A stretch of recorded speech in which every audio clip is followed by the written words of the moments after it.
डरने की जरूरत नहीं है, बिल्कुल कोई नहीं, सेफ हो गया।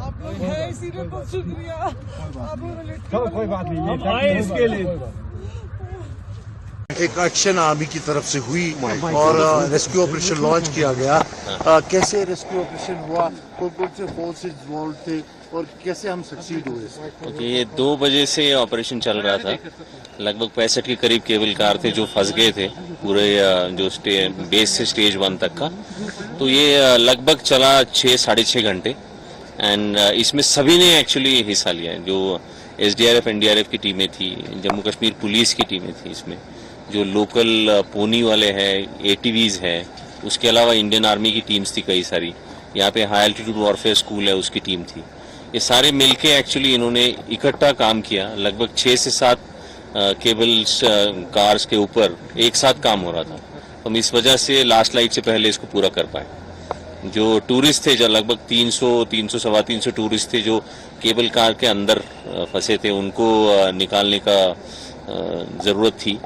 तो इसमें मेगाफोन से अनाउंसमेंट किया गया उनके लिए कि आप शांति रखें, परेशान ना हो, सबके लिए रेस्क्यू करने की कोशिश हो रही है। तो उन्होंने भी धैर्य दिखाया काफ़ी और अच्छा रहा ओवरऑल एफर्ट। सो अभी इस वक्त जस्ट 5 मिनट पहले, अभी लगभग 8:20 हुए हैं, 8 बजे के आसपास लास्ट केबल कार को हमने इवैक्यूएट किया है और इसमें सभी एजेंसीज ने मिलकर काम किया। सर, कुछ पता चला कि आफ्टर ऑल हुआ क्या था? सो ये टेक्निकल चीज़ है, एक्चुअली केबल कार कॉरपोरेशन बता पाएंगी। हमें जो इन्फॉर्मेशन मिली थी उस हिसाब से माल फंक्शन हुआ था इसमें 12-1 बजे के बीच में, और जब तक ये इन्फॉर्मेशन आई 2 बजे से रेस्क्यू एफर्ट शुरू हुआ। हालांकि मौसम काफ़ी ख़राब रहा, बीच बीच में काफ़ी हेल स्टॉर्म हुआ, बारिश हुई तेज़, तो डिफ़िकल्ट था, लेकिन सबने अच्छा जोश दिखाया इसमें करके। Thank you very much. We had received this information around 12:45, 1 o'clock in the afternoon today, that the gondola has met with some malfunction and the gearbox of it had gone off-road. So that resulted in a little crisis situation here with 65 cable cars from the base to the phase 1 got stuck midway. Now there was a need to either repair it or get it rescue to be carried out. So a request was received from the Cable Car Corporation as well as the District Administration Baramulla for rescue of people. And this is basically, there were 65 cable cars full of people who were stranded onto the cable, and then it needed a rescue. So what we have done so far as of now, by 1800 hours, we have been able to rescue along with the other agencies approximately 29 to 30 cable cars out of the 65. Around 10 cable cars do not have any occupants, so around 25 cable cars are yet to be done. This is actually, the weather is quite inclement here. We have rains and hailstorms in between. You can see the rescue effort going on in the rear where SDRF team is working. Likewise, the teams of army, the teams from police, the district administration are here, and they are organizing the effort to coordinate. Now we are looking for another 5 to 6 hours of rescue to happen to finish the operation. In this, we will require support to be given in terms of lighting the areas of rescue. So some arrangements are being made for that. The rescued people who have basically spoken on to megaphone whosoever was inside the cable cars and assured that they will be rescued. There was a bit of panic, but which was managed by speaking to them regularly or through the megaphones with the cable cars. We have arranged at couple of places Adam bases for them. Once they are rescued, we are giving a cup of tea or some refreshments and guiding them down back to Gulmarg. So this process is continuing. We are looking forward to another 4 to 5 hours for this to continue. And as of now, situation is totally under control, and more teams are arriving, and we should be able to carry out the rescue. The teams of Indian Army, the HAWS, we have here teams from SDRF, police, the Cable Car Corporation, BSF, all have put together efforts to put together this rescue, and we should be able to finish it by midnight too. अभी अपने SSP और DIG उधर हैं, they will come soon.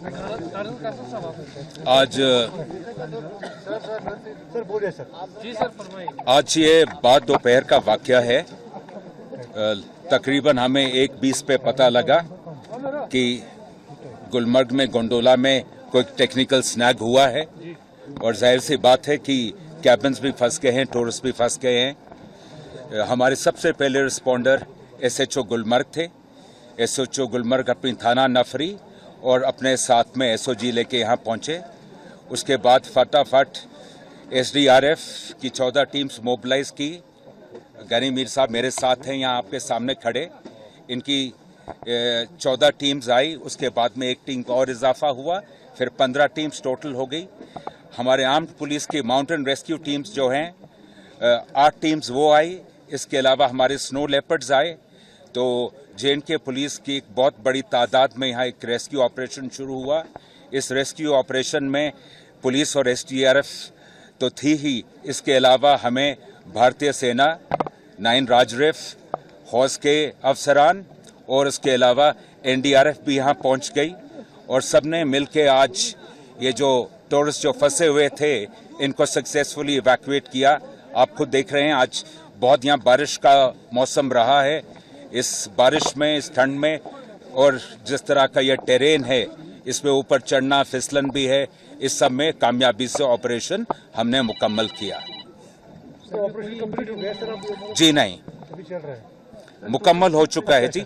सारे के सारे tourist नीचे आ चुके हैं। जो लोग फिजिकली ज़्यादा फिट नहीं थे, तकरीबन 45 लोगों को स्ट्रेचर्स पे भी लाया गया है। 320 के करीब लोग जो फंसे हुए थे उनको नीचे लाया गया है। इस तरह का किनका योगदान रहा है ज़्यादा नीचे लाने में, क्योंकि ATV बाइक्स वाले भी आए हैं? अच्छा, ये चीज़ मैं बताना बिल्कुल भूल गया। गंडोला कॉरपोरेशन के ही की भी अपनी एक रेस्क्यू टीम है। उनके रेस्क्यू टीम गुलमर्ग के जो लोकल लोग हैं, जिसमें ATVs भी हैं जो बाकी ये एडवेंचर स्पोर्ट्स कराते हैं, उनकी भी बहुत ज़्यादा सपोर्ट और शिरकत रही है। जी जी, किसी को भी नहीं, बिल्कुल भी नहीं। बहुत बहुत शुक्रिया। एक एक्शन आर्मी की तरफ से हुई और रेस्क्यू ऑपरेशन लॉन्च किया गया। कैसे रेस्क्यू ऑपरेशन हुआ, कौन से फोर्सेस इन्वॉल्व थे और कैसे हम सक्सीड हुए इसमें? ओके, ये 2 बजे से ऑपरेशन चल रहा था। लगभग 65 के करीब केबल कार थे जो फंस गए थे पूरे जो बेस से स्टेज 1 तक का। तो ये लगभग चला 6-6.5 घंटे एंड इसमें सभी ने एक्चुअली हिस्सा लिया। जो SDRF NDRF की टीमें थी, जम्मू कश्मीर पुलिस की टीमें थी, इसमें जो लोकल पोनी वाले हैं, ATVs हैं, उसके अलावा इंडियन आर्मी की टीम्स थी कई सारी। यहाँ पे हाई एल्टीट्यूड वॉरफेयर स्कूल है, उसकी टीम थी। ये सारे मिलके एक्चुअली इन्होंने इकट्ठा काम किया। लगभग 6 से 7 केबल्स कार्स के ऊपर एक साथ काम हो रहा था। तो हम इस वजह से लास्ट लाइट से पहले इसको पूरा कर पाए। जो टूरिस्ट थे, जो लगभग 300-300-325 टूरिस्ट थे जो केबल कार के अंदर फंसे थे, उनको निकालने का ज़रूरत थी। तो इसमें मेगाफोन से अनाउंसमेंट किया गया उनके लिए कि आप शांति रखें, परेशान ना हो, सबके लिए रेस्क्यू करने की कोशिश हो रही है। तो उन्होंने भी धैर्य दिखाया काफ़ी और अच्छा रहा ओवरऑल एफर्ट। सो अभी इस वक्त जस्ट 5 मिनट पहले, अभी लगभग 8:20 हुए हैं, 8 बजे के आसपास लास्ट केबल कार को हमने इवैक्यूएट किया है और इसमें सभी एजेंसीज ने मिलकर काम किया। सर, कुछ पता चला कि आफ्टर ऑल हुआ क्या था? सो ये टेक्निकल चीज़ है, एक्चुअली केबल कार कॉरपोरेशन बता पाएंगी। हमें जो इन्फॉर्मेशन मिली थी उस हिसाब से माल फंक्शन हुआ था इसमें 12-1 बजे के बीच में, और जब तक ये इन्फॉर्मेशन आई 2 बजे से रेस्क्यू एफर्ट शुरू हुआ। हालांकि मौसम काफ़ी ख़राब रहा, बीच बीच में काफ़ी हेल स्टॉर्म हुआ, बारिश हुई तेज़, तो डिफ़िकल्ट था, लेकिन सबने अच्छा जोश दिखाया इसमें करने। Thank you. Thank you very much.